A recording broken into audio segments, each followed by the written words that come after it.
The boroughs are New York City. The burbs are everywhere else. Real estate is the ultimate game of risk and reward. It's the biggest investment most people ever make. Fortunes are made over a lifetime and lost in a day. And we're not playing with monopoly money. How do you stay ahead? Who's buying? Who's selling? And why? What do they know? We want the truth.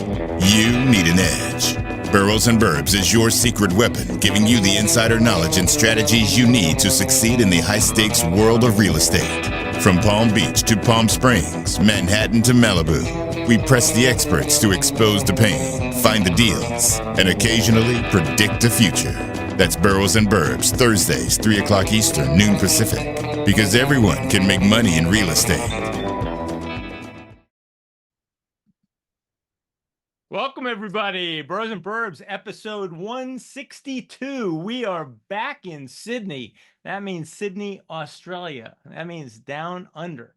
I'm your host, John Engel, and I'm joined by my co-host, Roberto Cabrera. Say hello. Hello, everybody. Where are you? I'm on the Upper West Side of Manhattan. And looking today at we our dear friend from down under, who happens to be just across the other side of the city, who has joined us with his tremendous tan to rub it into us, Mr. Dominic Longcroft. Welcome, sir. Welcome. Thank you. Good to be back. I'm going to just go through some.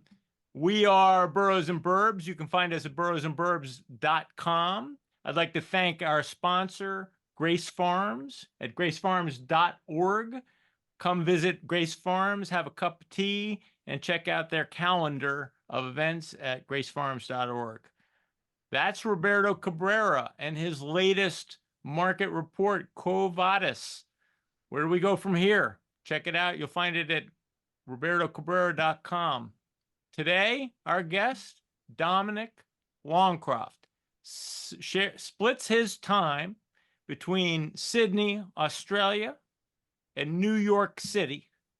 His agency is Kincaid International Realty. And you'll see that we're going to talk a little bit about Bali. We're going to talk a little bit about the beach villas. And we're going to talk about Elizabeth Bay, Australia today.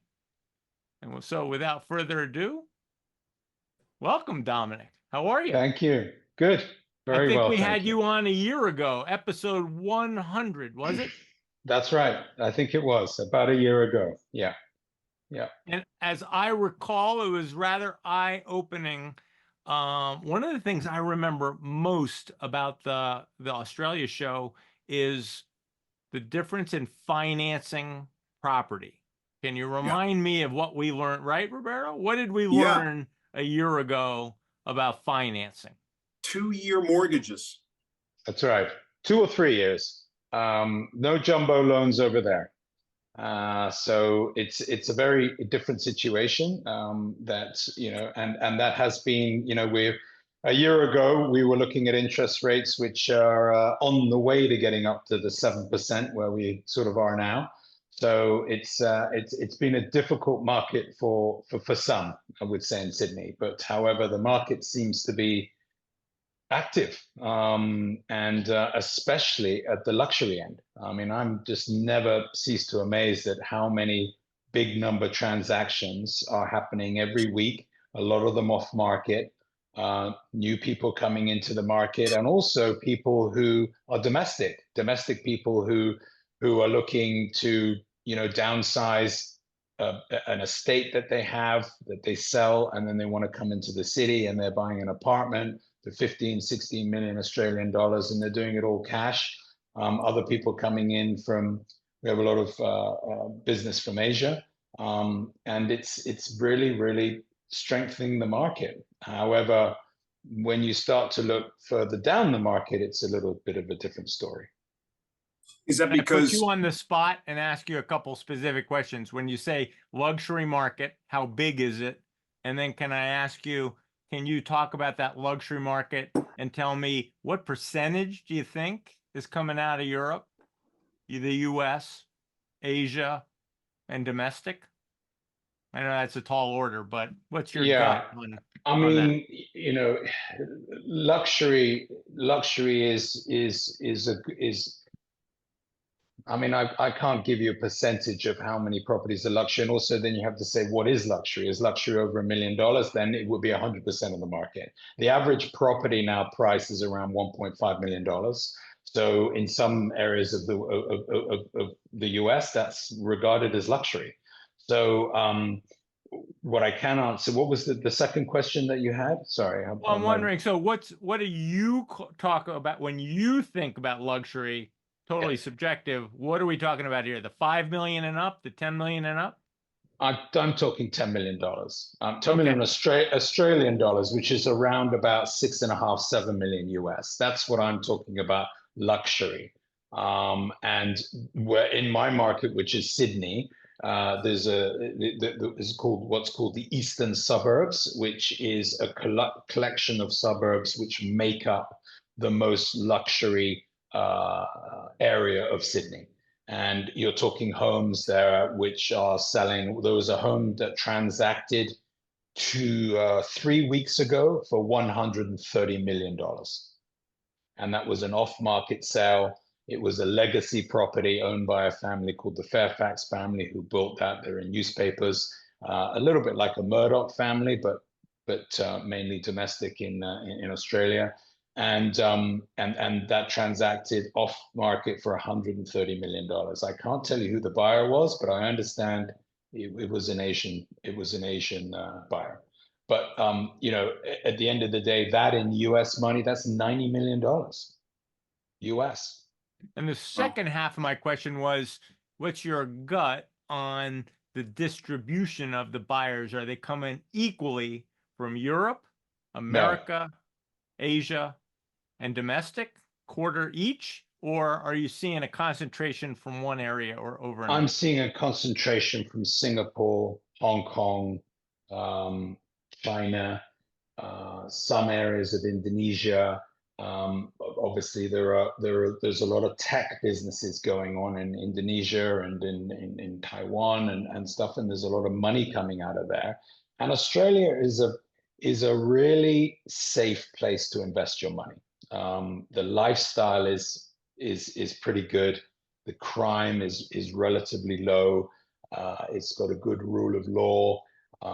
You know, it's a kind of safe place where people look to be able to put their money, especially as, you know, in some areas around the world, there's a lot of disruption and people think to themselves, you know, I want to put my money somewhere where I know that it's safe and I'm going to be able to, you know, compete in the real estate market. The real estate market has essentially really gone up for the last 40 years. There have been, like in every area, there have been, I always refer to it like some stairs. So you have your times when it goes up and then it flatlines and it goes up again. And if you look at a graph for the last 40 years, that's what you're going to see in the market. So, you know, you're not going to lose money in the real estate market. In fact, I saw a report that came out a couple of weeks ago, no, even a week ago. It said that there are some people projecting the market in Australia is going to go up by 10 to 15% next year.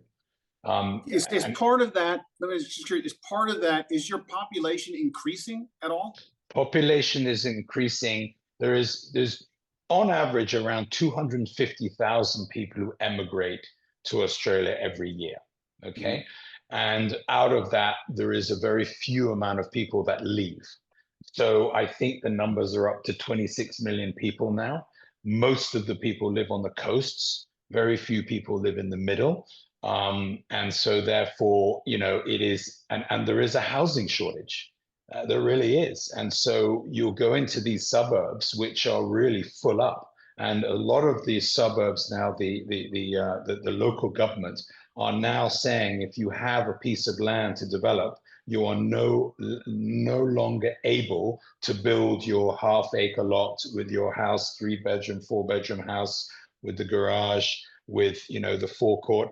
No longer. It's going to have to be apartments because they just don't have the space anymore now. So the zoning will not be allowed to build those kind of homes anymore. That's in certain areas. In certain areas, but it's in a lot. I mean, Sydney's got over 450 suburbs, right?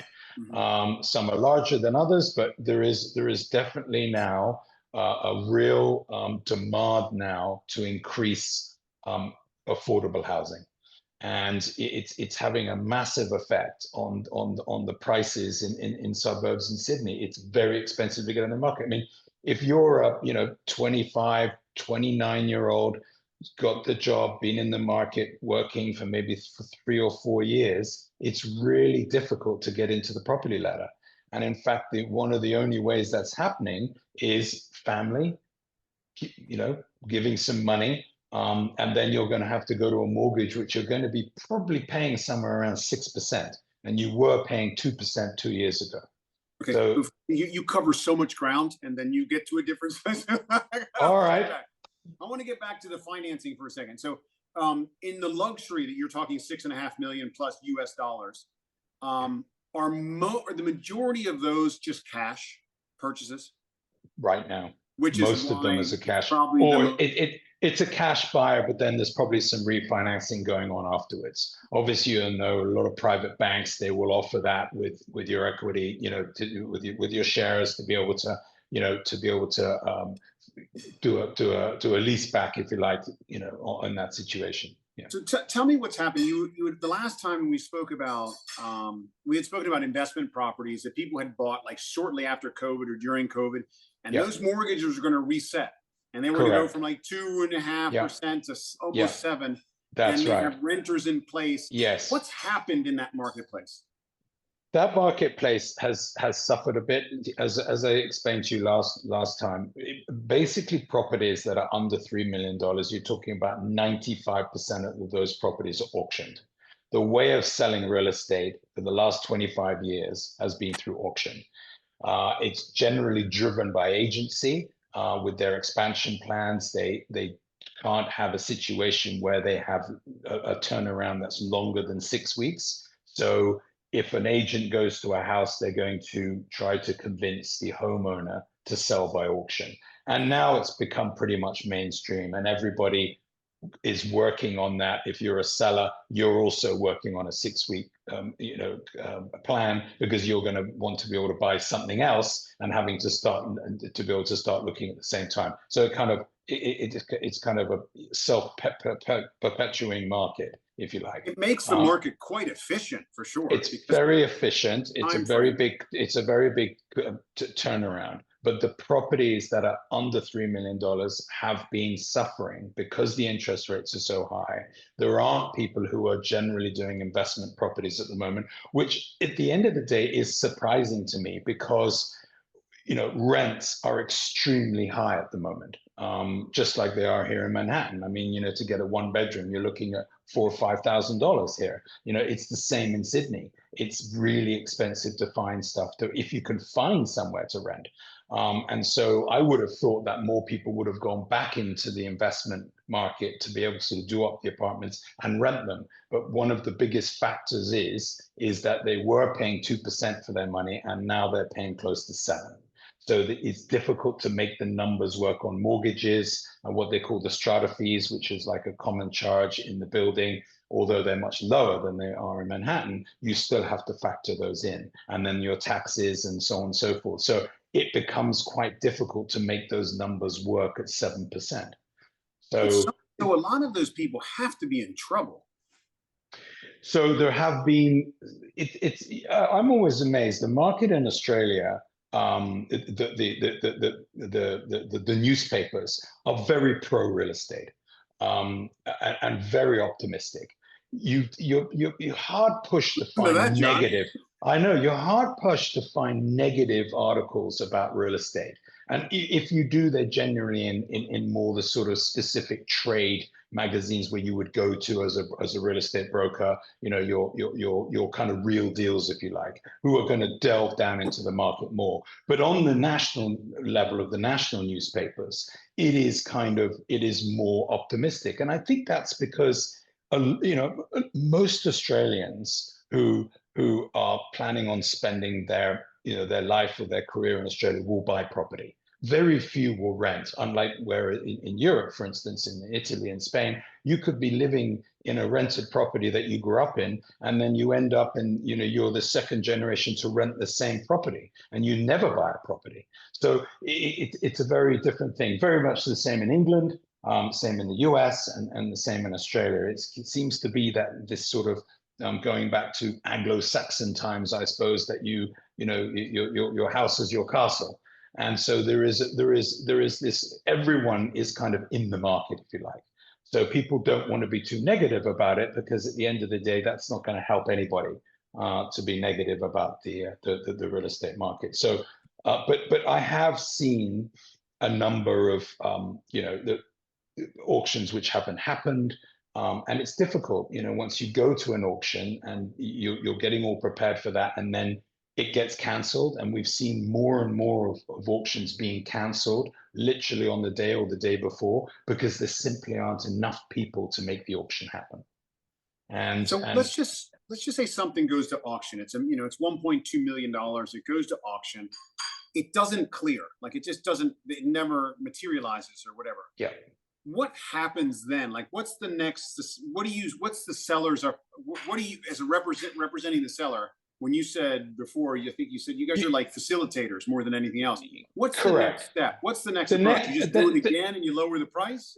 In some instances, you will have a break and you'll do that. But what a good agent will essentially gather together the people who had expressed an interest, the people who had, they'd had conversation with, and usually that's a handful of people, right, who have come in during the campaign over the month when it's been opened up on a Saturday and a Wednesday, and they've come into the open house. And don't get me wrong, there are still people actively looking to buy property. It's not like no one goes to the open house. There is active interest for that, and then they will build the relationships with those people again after auction when it hasn't happened, essentially gathering those people back together again and seeing if they can pull through a number which is going to work for the seller and for the buyer. So what we would do in Manhattan, so the brokerage side really becomes starts more to come traditional negotiation. more traditional, that's right. So your first shot is to do this, and then if it doesn't happen, this happens behind the scenes, and then maybe another 1.5, 2 months later, that property, when you go on to the perch world of Sydney, when you go into the real estate brokerage sites, you will see that property transacted and sold. So there is a lot of that, and then sometimes it will just go off the market for 3-4 months. They'll make some changes. Maybe the staging wasn't that good. Maybe it wasn't staged, and they'll repackage it again and hopefully start again. Yeah. In the first third of this show, I've heard, I just want to remind you what I've heard so far. Nobody loses money in real estate. There's a projection that we're going to go up 10% next year. Yep. But I've also heard that rents are at record highs. Record high. There's some anxiety around the auctions at the lower end of the market. Some of them are not, as you say, clearing and have got to be repriced or remarketed. Really interesting. I want to. Inventory is still a problem. Yeah, and inventory is still a problem. There is a lot of similarities. I mean, I recently wrote an article for the Australian newspaper, which is the national newspaper of Australia, and I tried to explain the market in conjunction with the US market. I mean, I could read it to you if you want, or you could look it up. I don't think actually it's online. It was actually on print rather than actually on a website.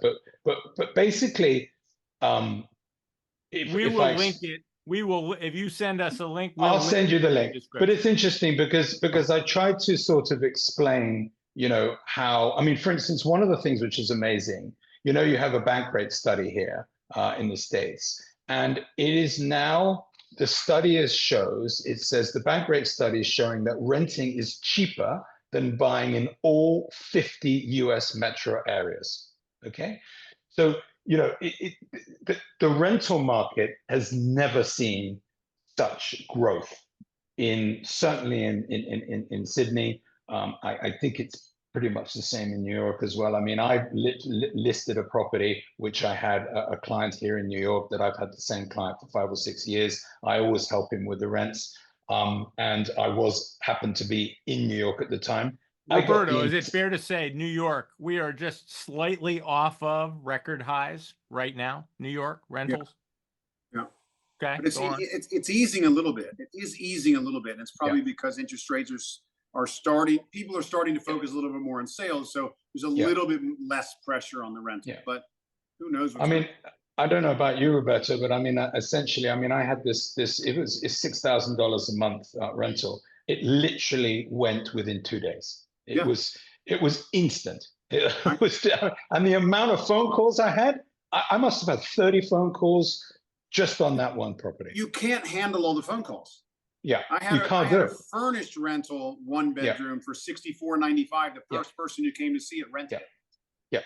Immediate. At what point, I'm going to ask both of you. So at what point, because I'm experiencing the exact same thing. If I put a $6,000 rental out there, it gets scooped up. At what point does that stop? And I'm going to say that at the $12,000 to $15,000 a month level, I don't see the same kind of frenzy. And it takes a little while, but longer to clear, but they're still clearing. True? Yeah. I mean, I think where that's certainly, I'm probably going to talk more about New York and my experience there, is that I think certainly from foreign buyers coming into New York City, one of the biggest problems to be is the US dollar is super strong. And it's difficult for them to purchase at that level where they used to purchase a few years ago, where the dollar was weaker and you got more bang for your buck. And I think at the moment there has been this uncertainty for a couple of years where people, certainly I'm talking about foreign buyers, which is my main market, have decided to opt for a rental option as opposed to buying, because they felt conversely, that strong dollar is buying in Australia. I would expect that super strong dollar. It is, but I think your factor of what you were going back to is, foreign buyers in Australia. There are very few buyers that come from Europe and the US. And the only reason that people would come and buy in Australia is not for investment purposes, but because they're going to live there. So one of the spouse is Australian, moves there, they set up shop, they have their careers there, they raise their kids there. If you want to talk about their sort of 50% foreign buyer, they're going to go and buy in Australia. And yes, if they've been working in the US or they've been working in the Eurozone and in euros, they are really going to get great bang for their buck, because the Australian dollar is very low on purpose, because they keep it low because their exports is very strong. Obviously, one of the biggest issues for Australia is their biggest export are fossil fuels. They keep China working. They keep the engine room of China comes from Australia. So, they keep those low, and that's there's a lot of wealth that's generated from fossil fuels, which is obviously a dilemma. I'm really glad you brought up the currency, because this is really on my mind, because the dollar has been so strong and has kept a lot of foreigners away. From the people that you're working with who are looking at the US, Trump is now president. The economy is supposed to explode. It's supposed to do very well. The stock market's doing very well. Yeah. But is there any perception or thought process that it's plausible that the dollar could start to drop and that opportunity will come in that? Or are they seeing it they're seeing it that way? They are. And I'll tell you something else. When I have a conversation with someone about buying a 2-bedroom apartment in Sydney, in on the harbor, water views, really nice apartment. That apartment is probably a minimum of 4 million Australian dollars, right? 2-bedroom, okay? In a really nice location. You put that on Park Avenue or Fifth Avenue, it's cheaper to buy on Fifth Avenue or Park Avenue than it is in a co-op, than it is in Sydney. Even with the dollar what it is right now, right? But the main reason they don't is it's scary. It's scary for them to buy in New York. 2 reasons. There's a huge amount of bureaucracy, and I know because I've done, I don't know how many co-ops I've done, like you have. It's a long, laborious thing. And as a foreigner, it's very intense. It's worse than going to the doctor. And so it's very invasive. And a lot of people aren't ready for that. You don't have any of that in Australia at all. You pay your money, you put your check down, you write a couple of things about yourself, and you're in. There is none of that, right? So that's very difficult for them to appreciate. And then you have distance. It's a very long way away. So when am I going to use that apartment? I can't just jump on a plane. Well, I'm a crazy person to jumping on a plane every month, but most people don't do that. They go once a year, maybe twice a year. They're not going to use that. And as an investment situation, they're going to have to pay tax on that. They're going to have to get into the US taxation system. So all those kind of things are what put people on the fence. However, with the high net worths who have got a son or daughter who are NYU or Columbia or whatever, makes a lot more sense. And if you're starting that journey for 5 years or 4 years and you've got a couple of kids and you think, well, we're going to be based in New York, they're going to go to New York, I'm going to buy the place because that's where I'm going to base the family. That makes a lot more sense to do. But at the moment, they've been holding off because the dollar is so strong. And I think one of the things that Trump said, and I remember him saying it, was saying, I'm going to devalue the US currency. Now, I don't know whether he could do that or whether he's got mechanisms to make that happen. But I suddenly pricked my ears up and said, well, if that happens, that's a win-win for me in both my markets, to be honest, because I haven't seen foreign buyers back here in abundance since pre-COVID, and probably maybe even 16, 17. When it was much more of a buoyant foreign buyers market, and so I'd love to see that again. But who knows? You have to have a crystal ball to figure that one out. So currency does play a big factor for me in both my markets. Yeah, I was struck by. I'm going to share the screen. Yeah, the diversity of your listings. I see. Yes. I see one in Australia. I see land in Bali. Bali. Now, I got to ask, where is that, right? I get it. Sydney, this is Australia. So you go further north. So keep traveling up from Sydney, and the closest place to Sydney, right, is, well, you've got New Guinea there, Papua New Guinea up there. But if you go a little bit further up to where it says Timor, you get to Indonesia, okay? Now, Indonesia is, you got to keep going. You've got to go more to the left. Yeah, there you go. So, you go back down, you see Indonesia there? You can see Indonesia. Yeah, so Indonesia, Bali is part of Indonesia, okay? So it's an island off Indonesia called Bali. And it's a very, very popular destination for Australians. In fact, the #1 tourist site for Australians is Bali. Huge, destination. Very sadly, 20 years ago, there was a terrible terrorist attack in Bali where 200 Australians lost their lives in a nightclub.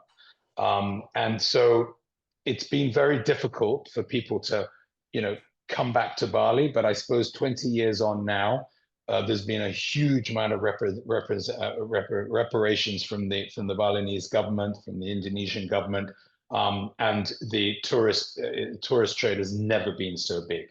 So where is your listing in Bali? So my listing is, you see the capital there is Demsar there. And if you go to the right of there and you go about halfway along the coast, that's where my listing is. Now, my listing is in the quiet area of Bali. It's a very family orientated area. It's where the old royal family, which there no longer is for several generations, used to have their palaces. It's a very picturesque botanic gardens up there. There is a mountain which you can see there just behind there. But in Australian has to fly to the capital and drive. Correct. It's a 6-hour flight from Sydney to Bali. Okay, but that's very, very short distance, because most, to get out of Australia from Sydney is 5 hours to leave the country. So you look where Sydney is and you look at the size of Australia is the size of the US, right? The distance between Sydney and Perth is the same from Los Angeles to New York, okay? So it shows you that most of your travel in a plane is actually going over Australia. So you're only really an hour and a half, 2 hours if you were at the top of Australia to Bali. So then I get here. What's the appeal of this property? Like, how many? Like, it's a development So And there's how a big is development. it? One of the biggest in Bali, there are two types of properties. There is the freehold, which you can do whatever you want to the property, obviously with DA approval, and you own the land itself as a foreigner 100%. And then you have a leasehold. So some of the other properties, you have to have a Balinese, Indonesian partner in your project. Both my projects, the beach properties and the land, are completely freehold. They were bought by a lady who I've known for a long time, and she has been going to Bali for 25 years. And sadly, she went through a divorce recently, and she's decided to sell both the land and also the villas. And you know, the villas are 3 villas next door to each other. They're absolutely 5-star, on the water. They come with a staff of 15 people. It's a really plug and play. Whoever wants to buy that can essentially buy the whole thing, you know, and run it as she's been running it as a private residence for her family, but also she's on booking.com to be able to. How much land is that? How much land is that? That's 7,000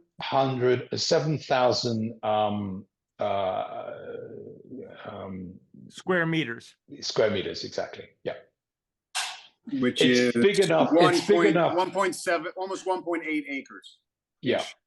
And it's basically been earmarked DA approval for a kind of a beach resort, if you like. So in Europe, we have the Nikki beaches and the Club Saint-Consank and the beach clubs, if you like. Something similar to that, of which there are a number in Bali. It's a very popular place to have beach clubs. And then also a boutique hotel. It could be that, or it could be a private residence. And what's the price? So the price for this is guide price is 900,000 to $1 million US. Wow. And how far of a drive is that from the capital? Like, assuming you fly into the capital. 2 hours. 2 hours. 2-hour drive. Yeah. Who's going to buy this? A wealthy American who is in the witness protection program and needs to get out of town? There you go. Could be. Could be. Or a wealthy Asian, because it looks closer to Hong Kong, Singapore. It is major Asian markets. Lot of vacation. I was going to say that next after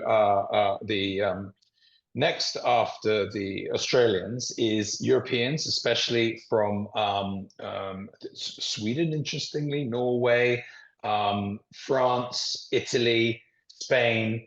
A lot have direct flights into Bali now. So there is a huge vacation coming for winter sun to that destination. Also, interestingly, Russians, lots and lots of Russians there who own properties, who you know, have their kind of sort of their summer place there. And there are Americans who come there as well. Absolutely, it's very popular. The lady rents out the whole of the place every single Christmas and New Year. She's fully booked with her villas. And she's renting her villas. One villa is in the high season, $3,500 US a night. And she's got 3 of them. So it's a pretty good business. And so, yeah, so it's a going concern. I think it'll be bought. And also one of the other nations, I should say, is India. There's a lot of Indians that go there. Very, very popular with them. And with Indians, they do tend to have very large families. And so we've had some interest from large Indian families who are looking at that, who actually some have stayed there, had weddings there. So, you know, it's gaining some momentum at the moment. Yeah. How easy is it to develop that land for whatever one? Is it a lot of bureaucracy? Is it easy? Is it? Look, I think it took, give you an idea, it took 3 years to build the villas, the beach villas. So it took them 3 years to construct that. So I would think that's your kind of sort of what you're going to be looking at. Yeah. And this is going to be slightly more difficult because it's on quite a steep slope. So there will be some challenges to do that. So it needs someone who's got a 10-year vision, who's willing to sort of put the money into to set something up. Yeah. How much interest? Roberto's familiar with St. Bart's, and you can't get anything done for $1 million or 3 years in St. Bart's. Oh, I'm sure. I think you got us. How Go much on. interest have you had in the property? Like, how many inquiries do you get? Do you get a lot? Do you get, moderate? I've had it for about, what have I had it? I got it at the end of August. So where are we now? We're about 2.5 months in. I've had probably five or six, interesting, backwards and forwards about that. We may need to, have a little look at the price. At the moment, the villas are 9 million US. So we might need to look at that. Although when I did my comps, it wasn't completely out of the park. We're not massively different than everybody else, but it may need a little bit of a revision on that, and that's something that we'll be looking in the early part of the year to see where we go. As I said, my client is not in a forced sale situation at all. So she just wants to make sure, for her, actually, her main concern is the staff. She's a lovely person, and she wants to make sure the staff are going to be, hopefully taken on by the next owner and treated as well as that she treats them. That's what she's really looking for. John, You want to talk about Billiard Avenue now? Yeah, that's what I want to hear about. Sure. Right. So Billiard Avenue is a very interesting project, I think, because Elizabeth Bay is a suburb of Sydney, and it is the most, I was going to say saturated, but that's probably the wrong word. It's the most apartments in any suburb in Australia. So it is really apartment central. So there are very, very few standalone houses in that sector. In fact, the standalone house in front of Billiard Avenue is a very famous property called Is this Boomerang. the Bay? This is the Bay. Well, you'd have to zoom in a lot more to find the Bay, but it's basically, if you keep going and you go a little bit, go up a bit. No, you're too far south. You need to go further north. That's the airport. Further south, there you go. Keep going north, right. Now, here, if you now zoom in a bit more, keep zooming. Okay. So, no, you need to go back. You need to go back, you need to go back a bit. So you need to go, yeah. So you see where it says Rose Bay? See where it says Rose Bay? Further North, down. south, east, or west? So you see Vaucluse, you see Rose Bay, you see Dover. So you need to zoom that up. You need to zoom that particular area up. Okay. That's okay. There's Rose Bay. There's Rose Bay. So you need to so if you go slightly to the left, you're going to come closer into where Elizabeth Bay is. So this is, yeah. Good. So anyway, so this is, you were in the area here, Double Bay, Rose Bay, okay. and Elizabeth Bay is just along there. So yeah. So anyway, so this is the area it is, and we're talking about the area here, which is called the Eastern Suburbs. And I was talking about this earlier, where this is the biggest concentration of luxury properties in Sydney. Now, Melbourne also has its own area as well, but my business concentrates on Sydney. And so this area here, Rose these Bay, areas Elizabeth here, Bay, east Bellevue of Hill, yeah, all these areas here are the most affluent suburbs in Sydney. Now, okay. if you wanted to buy a house with a view, you are talking upwards of $15 million. And some of these houses here, where you see Vaucluse, if you go slightly further up to Point Piper, those properties, you're not going to get anything for under $30 to $40 million. Got it. So they're the most affluent area in that area. So where we're going back to Billiard Avenue is very interesting because these apartments, there's only 9 of them. So you can see they're half floors, and then you've got the penthouse at the top. We've sold 3 of them. The penthouse went for 30 million Australian dollars, and the two floors underneath went for $23 million each. Okay, they're very large. They're 360 square foot each. And they have 4 bedrooms. They've got, you can have a private gym in the back. They've got ocean views. And they 360 square meters. No, square foot. I'm talking about foot. because I think most people are in feet here. Meters, it would be, yes, exactly. It's about, divide it by 10 if you want to be able to get to the meter number. So it's about 350, 360 square meters. Yeah. And they're very nicely done, beautifully, beautifully finished. There's a lovely showroom that we take people to, and you can see the finishings and stuff. So it's really unique, and I think this is a wealthy empty nester's dream, essentially. So people that have been living in very large properties with their families, all the kids have grown up, gone away, and they're taking advantage of the very high prices in Sydney at the moment, and they're selling their homes for $30 million. And this is where they're going to put the majority of their money into. Now, obviously, if you have your first home, you do not pay tax on your first home. So there's no capital gains on your first home. So they're able to transfer those money straight into this property. And that's what we've been seeing so far. All the buyers so far have been either a divorce situation or an empty nester situation, and they've all been Australian buyers. What we found with this is, because it's very, if you look at it, it's very kind of 1930s kind of effect. It's got that sort of lovely Art Deco, old European style, and it doesn't resonate that much to the Asian buyers who are looking for something much more modern. What's the ceiling height? It's around, I think it's around, of doing feet, I think it's around 9-10 feet, I think, something like that. It's not going to be what you would like to have on your Park Avenue apartment, I'm afraid. But they built this. It used to be 40 different apartments in this building, and they've gutted it and they've made it 9. But the ceiling heights couldn't change, essentially. So that's what they did. Beautiful. It is absolutely beautiful, and each apartment's got 4 car park spaces, which is very unusual to have car park spaces in this suburb. They're like, literally, if you were to buy one, it would probably cost you, 300,000-400,000 Australian dollars for a car parking space. That's how prized they are.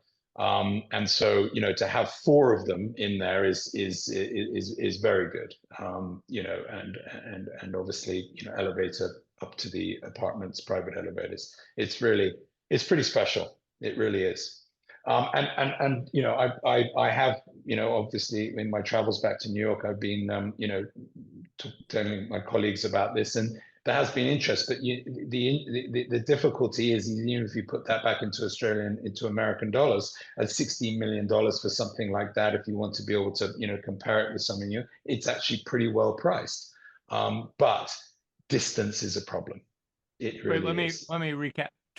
30 million for the penthouse. 23 was another sale, and you're offering one now for 16. No, the lower floors are 16. So the garden floors are 16, but as you go up, you will reach that 23. So they kind of, I think there's a 19, and then there's a 20, and then the 23. So they do go up a little, because it really depends on how much of the sea view you get, because there is a building in front, which is, I was talking about very few standalone houses. Well, there's a very, very famous house in front of this called Boomerang, which is bright yellow as a house.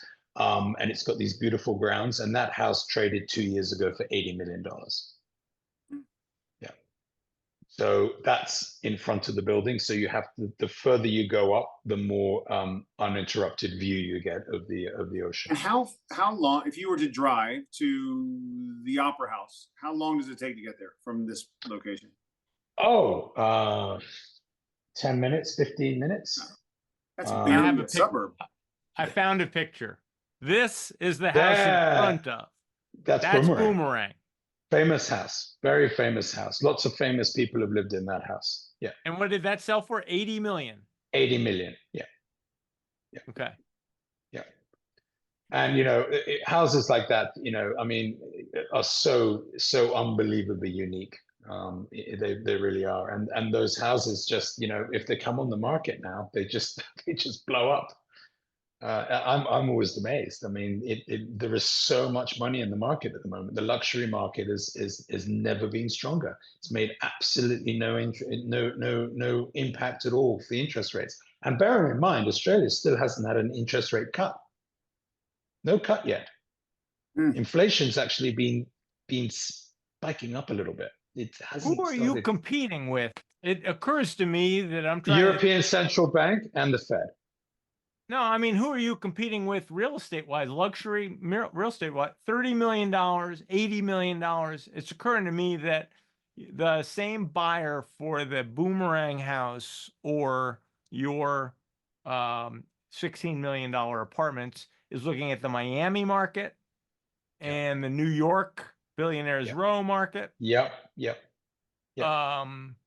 What are the hot markets that you're finding that they're considering your Sydney and? Well, I think it comes to lifestyle. You know, as I said, you have to have somebody in the family who's Australian, because that's the draw to go back to Australia.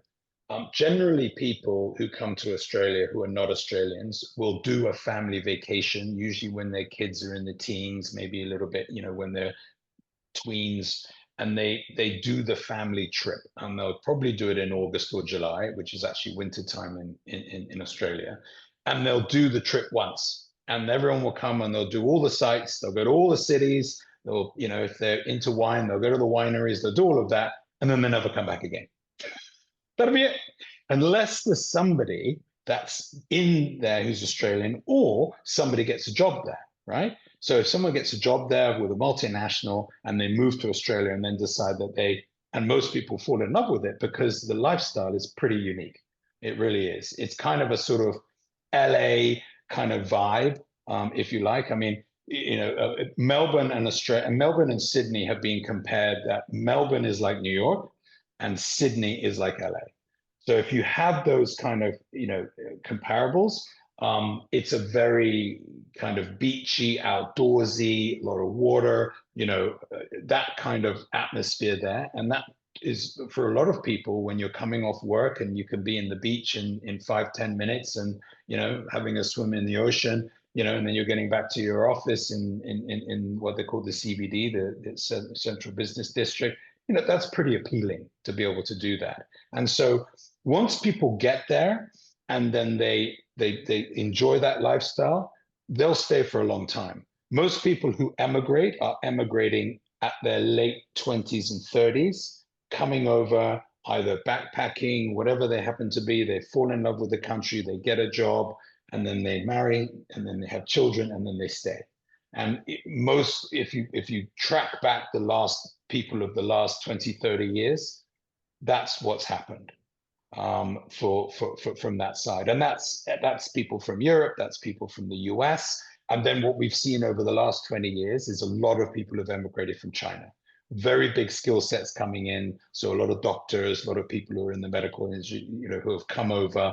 They've done their conversion courses. They've come, and it's almost like for them, you know, you talk about the American dream, it's the Australian dream to come there and to be able to start your careers off there. And as that, you know, wealth is generated. And so these people who came 20, 30 years ago bought those houses when they were not the same price as they are now. And they're able to sell those houses for those kind of prices. How would you compare, I understand lifestyle wise, but how would you compare your market in Sydney to Melbourne? And then, for example, Perth? Yeah, so I can't really answer that. I've never been to Perth, so I can't really answer that.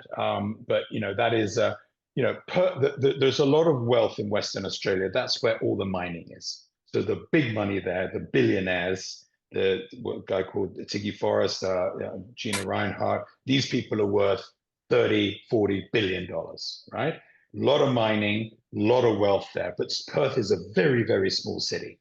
Okay, it's very, very small. So I don't know the market there. I'll be absolutely honest with you. Melbourne is definitely competing with Sydney, and there's a very big rivalry between those two cities.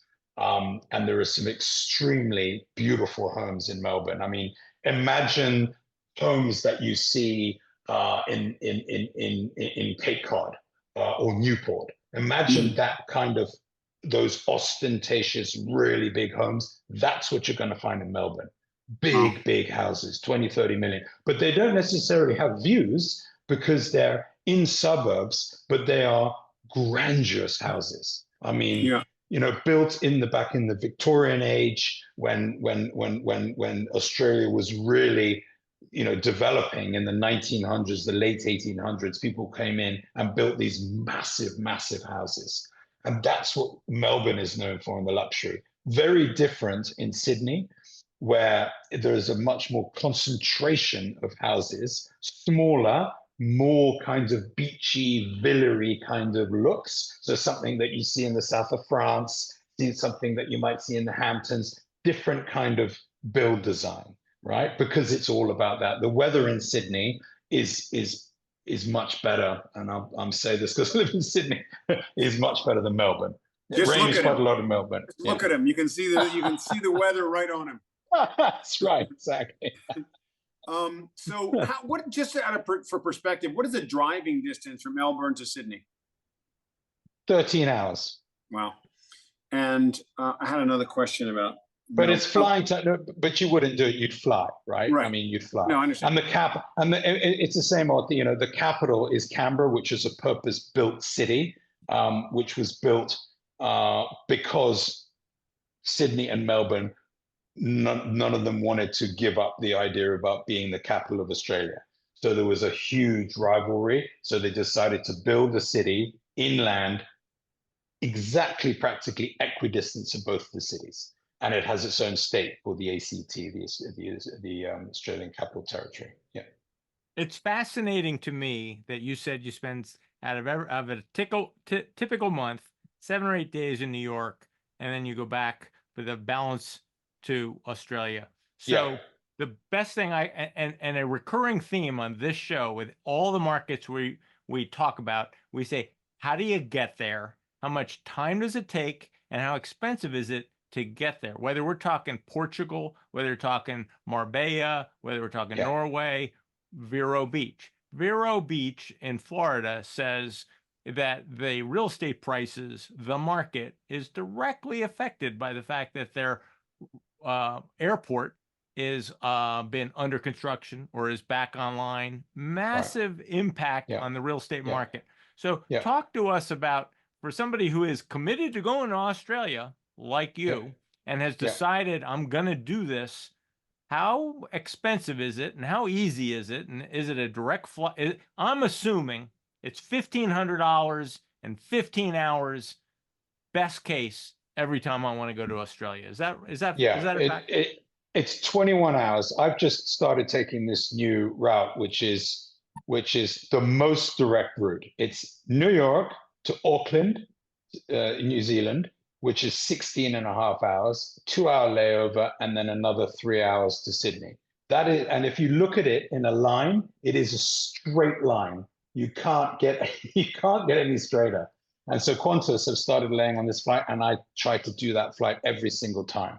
And that, I mean, I'm lucky I'm doing a lot of air miles, but when I don't have air miles, the price would cost me around about 3,000 Australian dollars, which is about 2,000 US dollars on average. That's what it would cost round trip. And the long leg is 16 hours to New Zealand and then a hop. Correct. Yeah. Most direct route. I've done all sorts of routes over the last, I've been there for, it's coming up for, what is that, 6 years, 5 years. And I'm there because my wife's Australian. She's from Sydney, born and bred, but she lived outside Australia for 22 years. And we decided, as I'm originally from London, that our kids, we wanted to have them either go to the UK for school or go to Australia. And since I'd sort of done the London thing for so much of my life, I decided, well, why not Australia? So that's why we're doing that. And our kids will finish high school. My son finishes next year, and my daughter's has another couple of years, and then we'll be moving on. But I think we'll probably move on a little bit earlier. Yeah. Will they be coming to New York? I mean, yeah, I think that's my daughter wants to come back to school here so bad. My son, he loves Australia. He's a rower. He's in the first 8, and his whole life is rowing and IB at the moment. That's and he's actually doing it. I'm taking him up to the Gold Coast to take his SATs in 2 weeks' time. Yeah. He wants to come to the US. Yeah. So we're going to end up back here again, but it's been an amazing experience being in Sydney and learning a new market. As I did before I went to New York. I mean, you know, we didn't have these shows here, but I was a real estate broker in the Swiss Alps for 13 years. I knew that market like the back of my hand. And then the 90s, I was in London. So it's been a great opportunity to understand these markets and how they kind of work with each other and how the differences are each one of those. But overlyingly, there are certain factors that everyone's got in common. And borrowing money is one of them, right? Interest rates is such a big factor, especially with the younger generation coming in. It's difficult for them to get on the ladder. And you know, but you know, when you're in all cash, there are properties out there and you know, this new project that I'm looking at the moment, you know, that's going to be one house in this area of Vaucluse. That's going to be $60 million. One house being built from scratch now. You want to spend a minute talking to us about, we've talked about Sydney and we've talked about Bali, but I've got this beach villa. And that's Bali too. This is Bali too. That's Bali too. That's about an hour and a half from the airport. This is the one that's 3 villas. This is just one of the villas. And then there's another 2 villas to the right of that picture. And it has its own beachfront. That's another one of the villas. They all have their own private pools. Each one of them, I think it's 18 bedrooms in total. They all have their own kitchens, and then they have staff kitchens as well. I mean, it's just, I mean, I was lucky enough to stay there for 2 days, and it was just, I mean, it's paradise. So it's a really 14-bedroom villa. It's, I think what each one of those, so these are pictures of all the villas. They're sort of meshed up together. But if you go further back up to the website, I've actually made 3 here where it says villas. No, you've gone too far. Here we go. So there's one's called one villa there, and then there's a second villa and the third villa. And each one of those has got pictures of each one of them and floor plans. So I mean, it's unique. It's very unique, and the lady has a big family, so she's originally from Norway, actually, so she fell in love with Bali 25 years ago, and then you know, they used to vacation there, and then at about 15 years ago, they bought this land, and then they redeveloped it, and they've been going there for 10 years. Yeah. So how do you function that property, for example? Do you have someone on the ground there who can So the manager speaks impeccable English. He and I are in a constant chat with each other. Anyone who goes there, he's totally able to give them the tour. I would obviously be on a FaceTime or a WhatsApp or whatever there, answer any questions. And generally, you know, if there was a serious buyer who wanted to go there, there would probably be a night included that they could stay there to get the feel for the place, and you know, that kind of thing. So she's very generous, the lady who owns it. And as I said, it's a custodian situation for her. John and I are thinking about buying it. We're going to come. Well, then absolutely. Well, I'll meet you there. Can you put it? Yeah, great.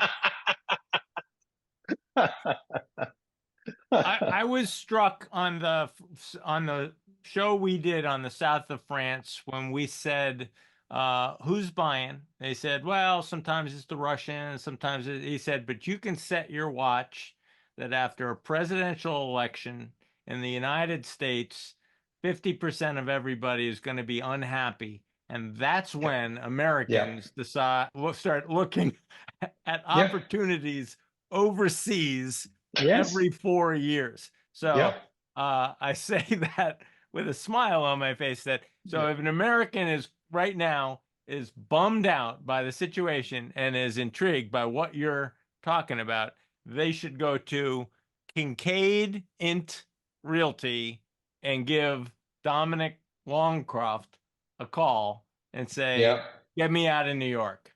I can't stand it anymore.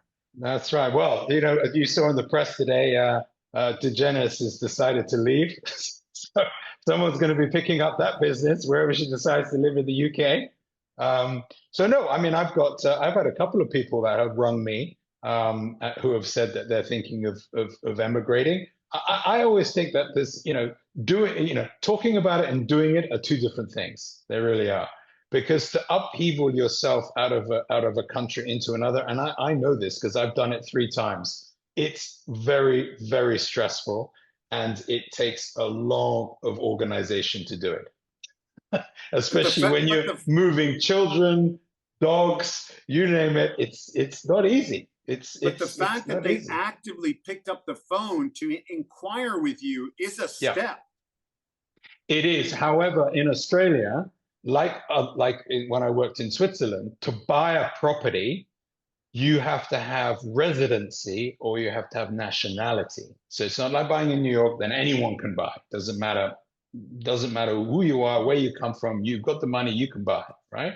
Whereas there, the only thing you can buy in Sydney is new developments. And one of the reasons that I've been focusing now predominantly on new development in Sydney is because there's no restrictions to foreign ownership. So that Billiard Avenue, anyone can buy. You got the cash, you can buy. No questions, no problem. John. You and me, floor money.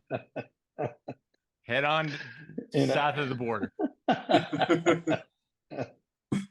I want to express my sincere gratitude. This has been a great hour. I actually think that it's possible that a disgruntled American may call you and say, help me out, but it's maybe more likely or equally likely that an agent, one of the agents, an agent in LA, Dallas, somewhere in the country is going to need a partner in Australia, a partner who understands the market in Bali, Sydney, Melbourne. And I hope they find you, because Dominic Longcroft, you are the best of Australia. And, Mr. Kincaid. That's very kind, guys. Thank you so much. Well, let's do it again in a year. Yeah, let's. So tell all your friends, if you love real estate like we do, come on down and give us a review. Like us, subscribe. Boroughs and Burbs. You find us on YouTube, Apple, everywhere. We're everywhere, aren't we, Roberto? Yeah, we are. We're everywhere. Thanks, Dominic. Thank you, You're Dominic. welcome. Thank you, guys. Thank you so much. Great to see you. Okay. Bye. Bye-bye.